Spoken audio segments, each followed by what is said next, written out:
Subscribe to my YouTube channel and click the bell icon for the latest film interviews, features, and recommendations on the movies that matter.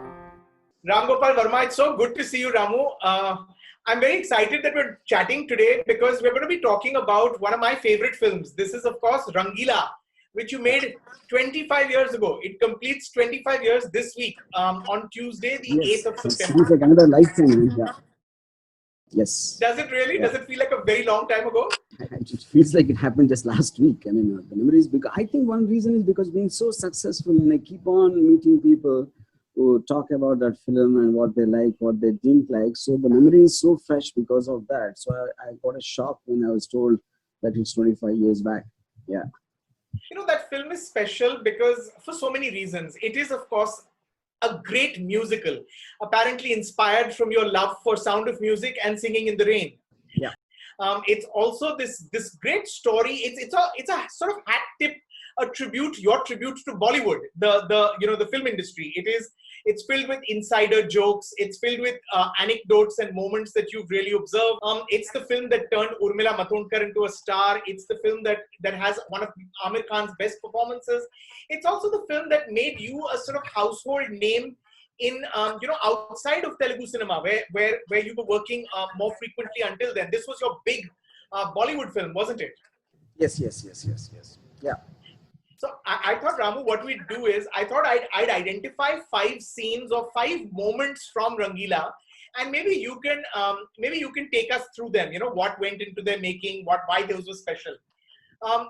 We can't talk about Rangeela without talking about the music. So I thought that Tanha Tanha is the song I want to talk about because that was in fact, I remember the first image we ever had of Rangeela. The first trailer had those moments of Urmila on the beach. Okay, see, the interesting thing about Rangeela is like, because you mentioned Tanha Tanha song I'm saying, originally the lyricist was Javed Saab. I mean, very initially when I contacted Javed Saab, and on the day of the recording, he had, some sudden work coming up and he said he can't come to Chennai, So I was pretty upset about that. Then I kind of met one solo violin player when I was making my first film, Shiva. Not a solo violin, a group violin player actually. And that guy, I actually said when I make my Hindi film, because I was really impressed with him, I said, I'll give you a break in my film. So I never did that. And I but continued my relationship whenever I came to Mumbai, I used to meet him. And that man's name is Ismail Darbar, of the Hum Zinde Chuke, Son of Fame. Okay. Correct. He introduced one guy, a friend of his, to me and said, writes good lyrics and all that. So I kept his card with me. And then at that time I used to travel from Hyderabad to Mumbai for work. So I forgot about the card. And then later on, when I was going to Chennai, before this Javed Akhtar episode happened, my mother just gave me some cards. Can I throw them? So I was just shifting through them and I remember seeing Mehboob's name, So I remember him from there, and then I asked my mom to throw them. Then once I went to Chennai, when I heard that Javed Saab cannot come, I got upset and I wanted to send someone. And then I called my mother, do you remember the card? Where are they? She said she threw them in the dustbin. And so just find this card for me. And then she got this Mehboob card. And then I called him to Chennai. And I told Rahman, no, Rahman can't speak Hindi, though he's a Muslim, So I said, there's a new guy. He's I'm not very sure whether he can work or not, but can I take a chance? He said, Ramesh, it's your film. If you're convinced about it, then you try. So that is how Mehboob came and he wrote Tanha Tanha song. On that day, I made Rahman hear the song, Mani Ratnam, and Mani also can't really understand Hindi. So he said, after a long time, I'm hearing a song where it doesn't have Dil, Deewana and Sanam, a Hindi song. So I think that's quite original. And then he gave him Bombay film, same Mehboob. So from the dustbin straight, Mehboob got Rangeela and Bombay in one day. That I think is destiny. Yeah. Correct. What was it like working with AR on his first Hindi album, Ramu? See, Rahman, first time met him just before Roja, because I used to meet Mani a lot those times, because whenever I go to Chennai. Okay, he introduced me that this guy's name is Dilip, is doing Roja. I kind of, hi, that's it. And then, of course, once Roja music came out, like everyone else, I was zapped. I mean, the new sound and everything. So I thought when I was making Rangeela, I definitely wanted sound as different as that. That is when I approached him, you know. And interestingly, when Jammu Suran was actually the producer at that point of time, when I was kind of new in Mumbai. So Jammu Suran was very skeptical about that kind of music, Rahman kind of music working, because Anu Malik was the biggest at that time. And we will get you Anu Malik, and he's just done Bazigar and all that. And but I frankly couldn't imagine Anu Malik kind of music in Rangeela. So I thought, because I was also making this film Nayak with Sanjay Dutt at that time. So I thought, Nayak, let's take Anu Malik, but for Rangeela, let's take Rahman. Now, Jammu Sugan never had intention of making Rangeela, because at that time, Aamir was not doing well, Urmila was not doing well, and nobody, and the project had no interest in the sense, you know. So he thought to himself, okay, let's forget, let's make Nayak first, and then later we will see. So he said, okay, you can take him for Rangeela, you know. And then once Nayak started shooting, after a few days, Sanju got arrested in the 93 blast case, you know. But by the time, because already they were kind of high on me and Sanju was talking very good about me, and they thought, okay, Chilo, we might lose a little money in Rangeela, but we make a lot of money in Nayak. So let us humor him for the time being, is how they allowed me to go ahead and maybe pay advances to the actors and that stuff. Then once Sanjay Dutt got arrested, if you remember at that time, a lot of people used to believe that he will come anytime now, in 1 week, in 1 month, in 1 week, in 1 month. No one really thought it's going to take such a long time for him to be coming out. So they had no choice but to go ahead with the first schedule of Rangeela because of that.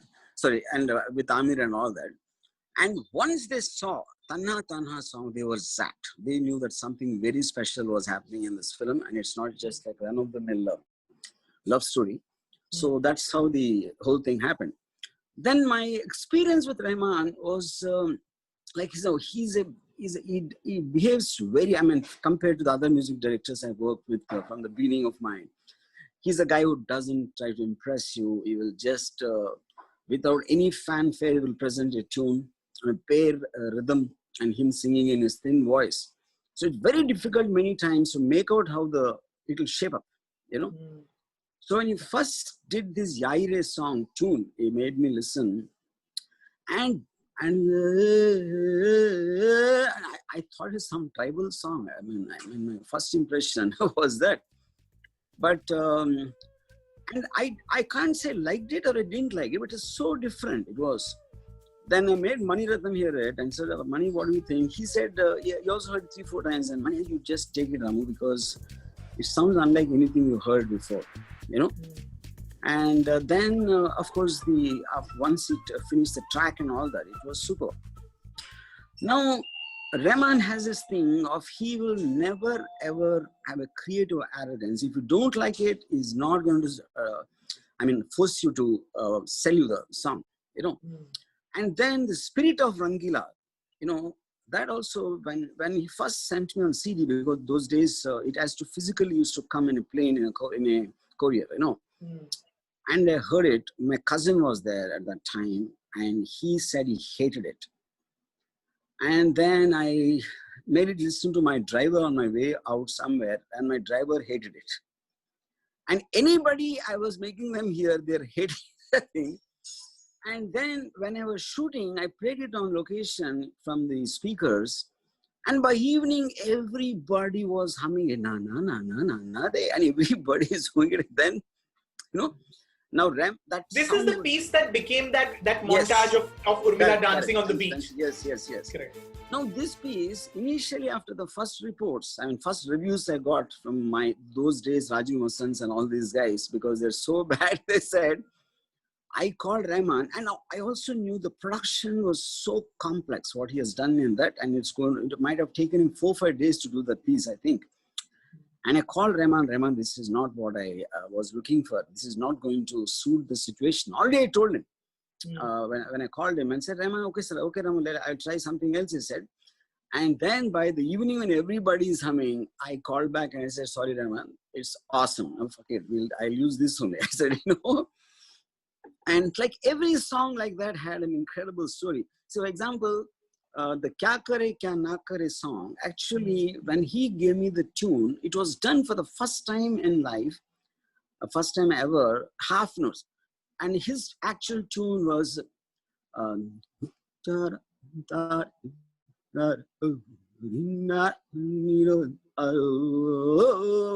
is how he sang it.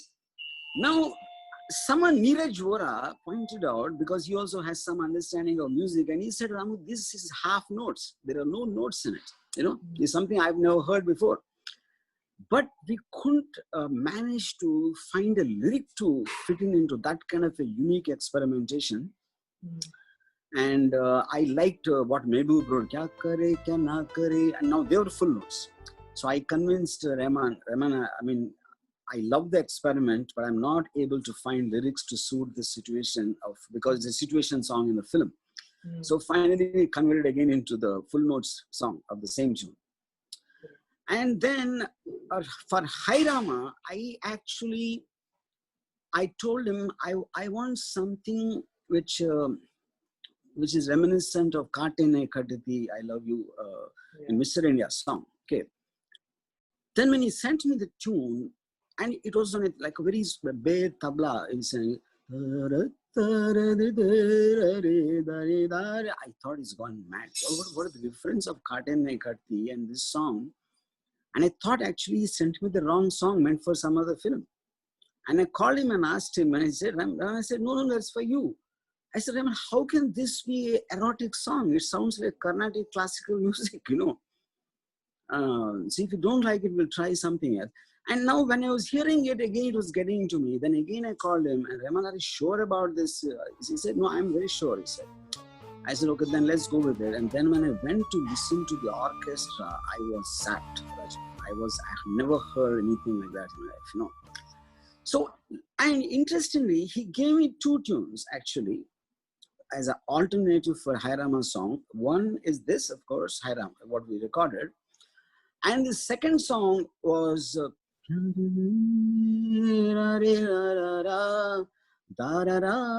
and that also he gave me for the same situation. Then when I said, I need a song for this, then let us do the optional tune for Hai Rama song, he said. I said, but this is like a pathos song and that is an erotic song. How can both the tunes go in the same situation?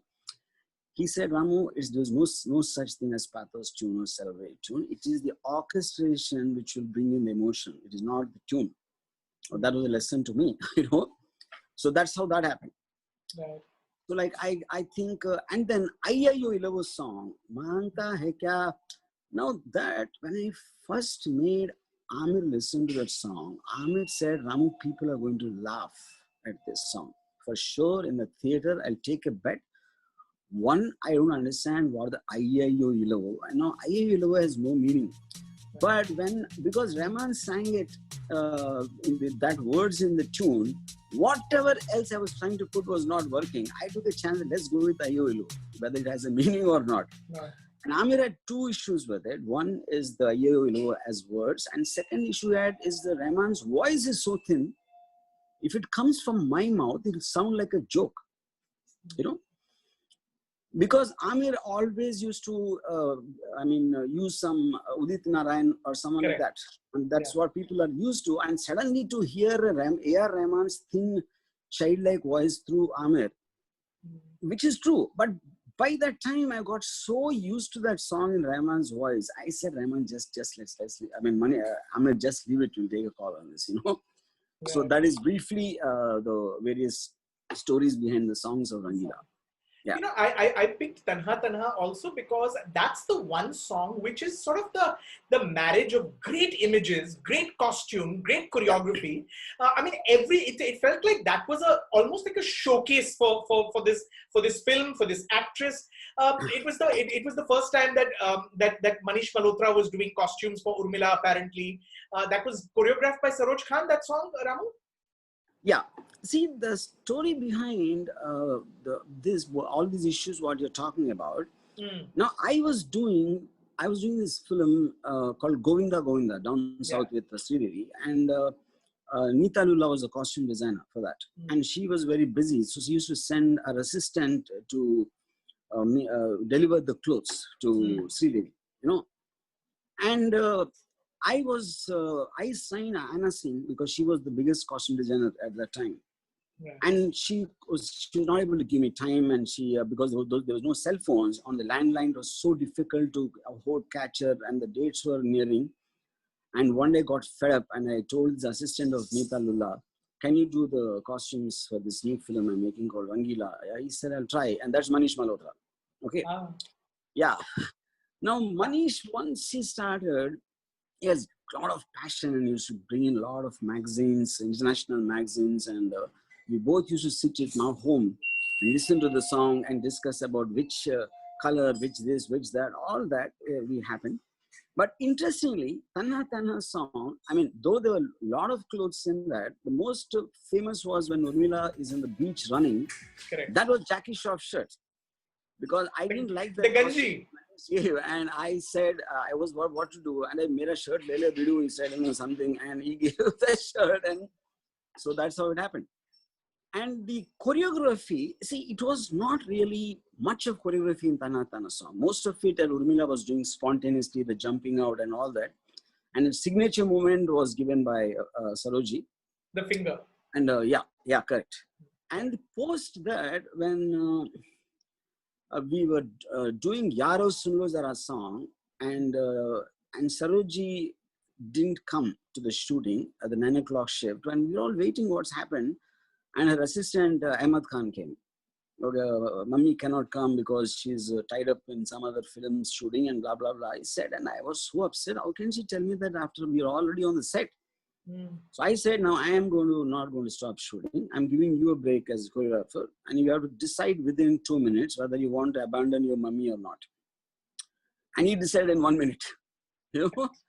And then we went ahead with the shoot, and Yaro Sunos are also had a lot of expressions, and I was very impressed with what Ahmed has done.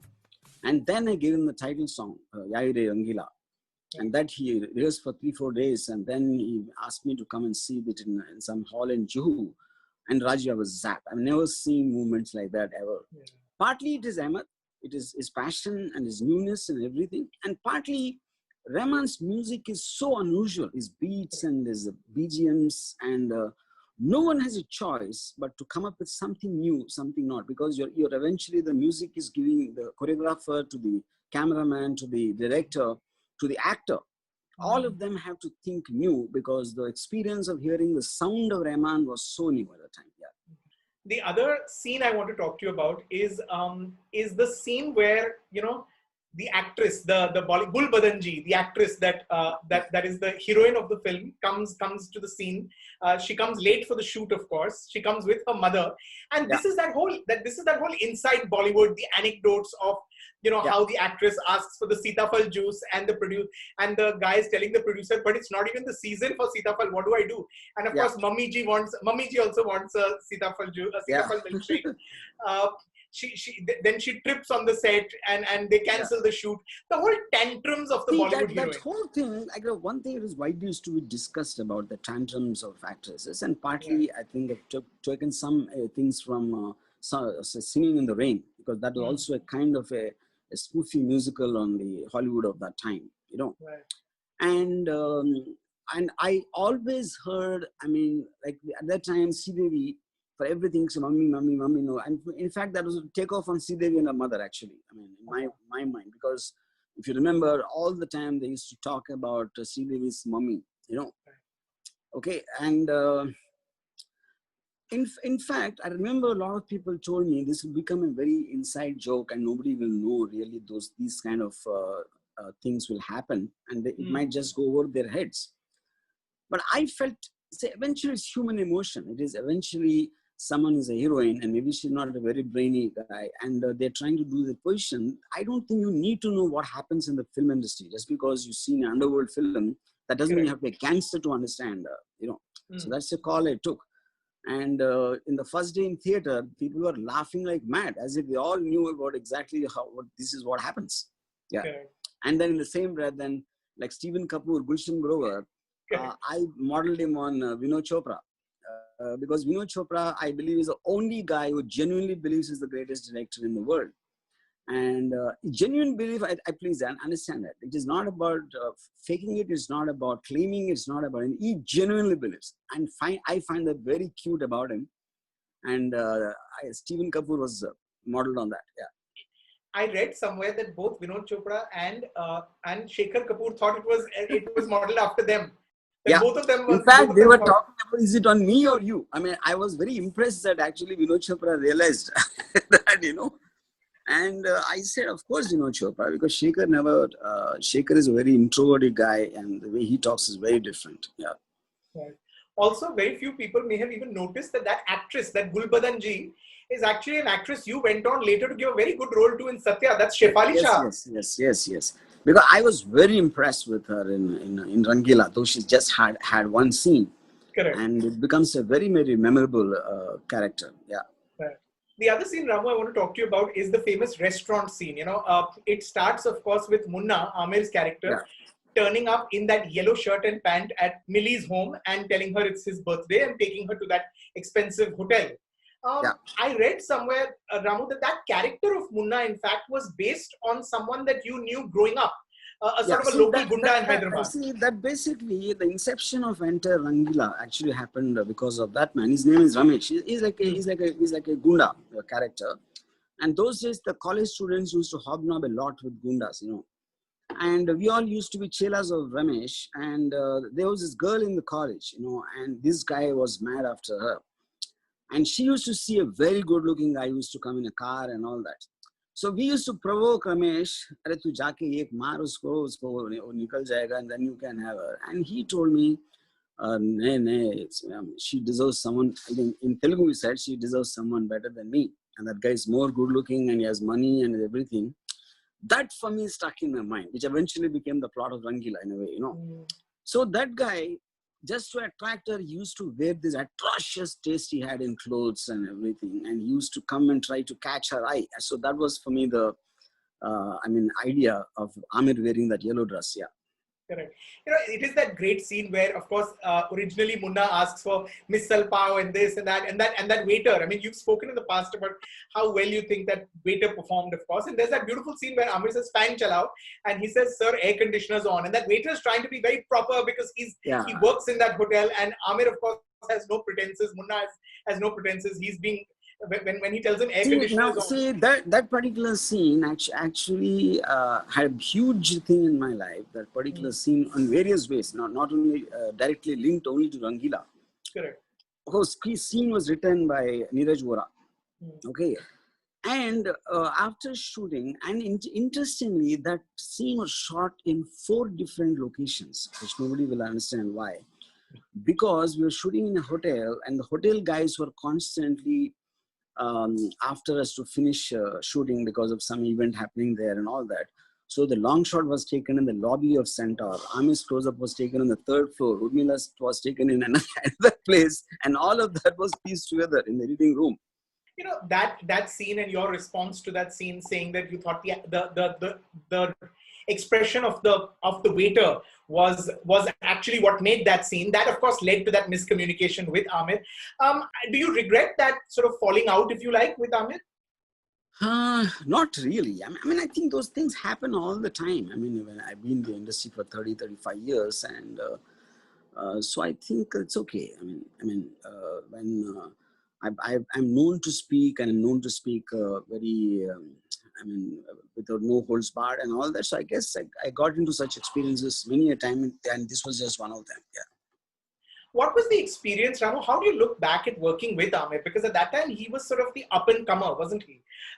He wasn't the Aamir Khan he is today. That's one of those performances that made him. To whatever extent, see, Aamir has always been the most professional actor I worked with, and I even known of, in the sense of, for all what they talk about is interference, which is not true.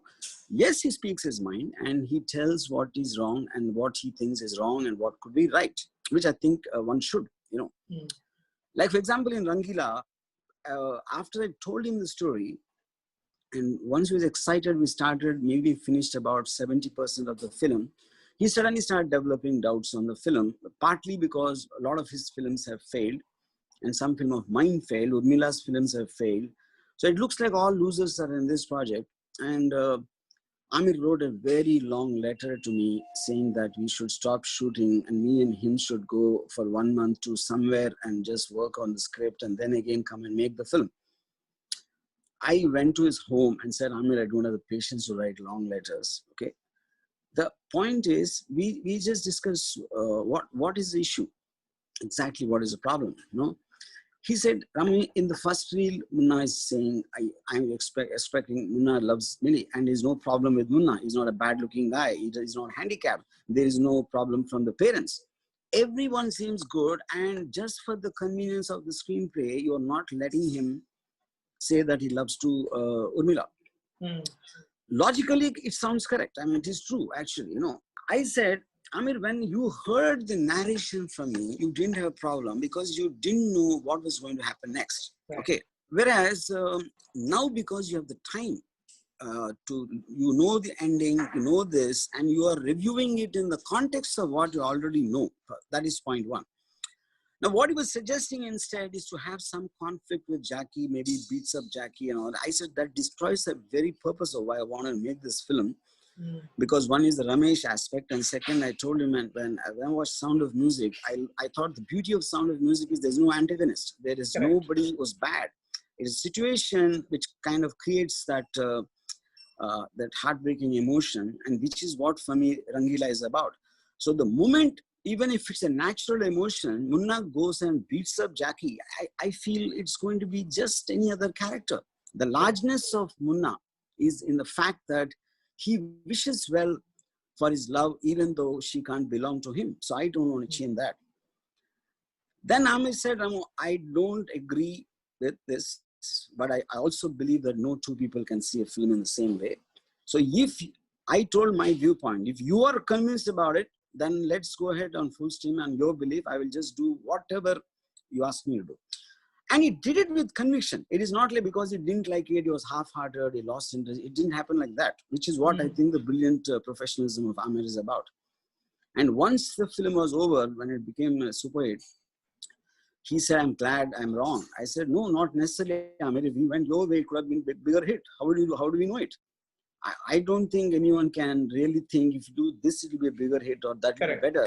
We only can do what we are really, in our heart, what we feel about it. That's about it. And I would believe that it is highly possible if we made it like your version, it could have been a bigger hit. I don't know. But this is what I want to make. Yeah. Right. The fourth scene I want to talk about, Ramu, is that scene after the trial show happens and, Kamal, Jackie Shroff's character, drops Millie to her home and they're talking outside the car. Munna is sitting there and listening and watching. Now he's realizing that this man is in love with her, that I may be losing her, because Jackie's telling her how lovely he thought she was, how she, the moment that she looks at him. Millie is not yet understanding that that this man has fallen for me, but Munna has understood. See, for me, that's one of the most complex moments, because I was very worried when I was shooting that, because one is I've not told the audience what Urmila feels about it, and the film is being driven from Aamir's point of view, and Aamir is noticing them, and she asked this question to Jackie when he says, "Sab log ko itna pasand hai, to aapko kaise laga?" She asks it with, "I don't care about anyone. I want your opinion on it," and there's a look of respect in her eyes. Now that respect can easily be interpreted by the audience as love, like the way Aamir interpreted. So without spelling it out, I left it in a limbo because I knew, and when finally she tells Jackie in the car that I also love him, if they took this look of respect as love, they might say, "Arey, why did you suddenly change the mind?" And the whole climax could have gone for a toss. It was so subtle in that, So I was very tempted to clarify it in a dialogue. At the same time, I felt that would kind of obstruct the whole point, because that is giving away what she's going to say whenever she will say. But it was remarkable that the audience, the moment she said, "I am in love with, I also love him," they all clapped, which means it didn't create a confusing signal for them. Yeah. Also, is it true that Jackie's character, because he's actually the man with dignity, he's the quiet, the one who internalizes what he's feeling. Is it true that that was modeled after the Countess in Sound of Yes, Music? yes. Yeah, that's what I said. Yeah, that definitely is from Countess of Sound of Music. Yeah. See, I'll tell you one thing. I mean, Jackie is such an instinctive actor. I honestly never worked with anyone like that, because he's not a guy who gets into characterizations. He's not a guy who's going to read the scene completely and understand it and all that. But his instinct, like, I had a very difficult thing of the end of Rangeela. I wanted to have a happy ending, and now if Jackie loses her, he will not be happy. So then how can it be a happy ending? If one of them loses, it's a tragedy for the other guy. Correct. At the same time, if I want the audience to walk out in a happy spirit, and when Aamir and Urmila get together, and I had to take a close-up of Jackie, he has to, if he laughs or if he's happy, it looks like maybe he never loved Urmila so much. So what's the big deal? Or if he's sad, the audience will feel sad. So I told Jackie, I'm very, very confused about this particular close-up of yours and what you should do, because I told him the whole thing. Then he said, Ramuji, chalo kuch try karte hain, he said, And then I put a close-up and I said, action. And he did something so unique. He just kept on looking at them with slight tears in his eyes. And then he suddenly laughed and went out of the frame.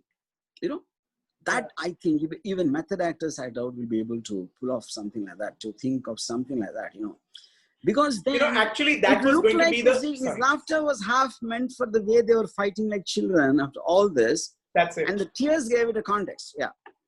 Actually, that was going to be my fifth moment that I want to talk about, that you leave them actually squabbling. They're fighting, and he has that expression that these two are meant for each other. They're the same age in a sense. Mentally, they're the same age. Yes, they're meant to be together. That's such a beautiful moment. It's such a beautiful way to leave it. I just thought, they're in character. See, they always had their differences, and she's very ambitious, and that guy is okay with whatever he has. And all the time they're squabbling throughout the film. And that is not going to change just on the basis, because he always loved her in spite of him fighting with her. Correct. Only thing I didn't disclose to the audience what Urmila feels. So even if Urmila says, I love you, still their basic characters and the relationship is not going to change. Right. And I thought it's a very funny thing. In spite of all the journey you went through the entire second half of the film, it looks like it has come to the beginning again of how they fight with each other. Yeah. Right. And I thought it's to break the cliche of them going and hugging and crying in each other's arms. Correct. I just want to break that cliche. Yeah. Ramu, it's such an incredible film. You never really went back to making, of course you made Mast and you made Daud, which were happier films, but it feels like you left behind that genre completely. See, interestingly, I never ever consciously thought of Rangeela as a love story, because I'm not a fan of love stories actually. I don't watch love stories like rom-com. For example, I more grew up on Amitabh Bachchan's action era. Okay, I never saw Rajesh Khanna's films, for example. So for me, Rangeela was more how I can shoot songs, and I was mesmerized with Urmila, to capture her beauty. And then definitely the Sound of Music has worked on my mind a lot, and Singing in the Rain. So I thought I'm making a film somewhere mixing all these things together in a bottle and take something out of it. And when people say it's a great love story, honestly, I never thought of it as a love story. I know it sounds stupid and dumb, Right. So probably that is not a natural thing, Rangeela. It came just as a kind of what do you call an exception which proves the rule or whatever. It's like actually a mistake. Yeah. Ramgopal Varma, thank you for a beautiful film, and thank you for this lovely conversation. Really enjoyed revisiting the film with you. Thanks, Rajeev. Thank you so much. Thank you. Thank you.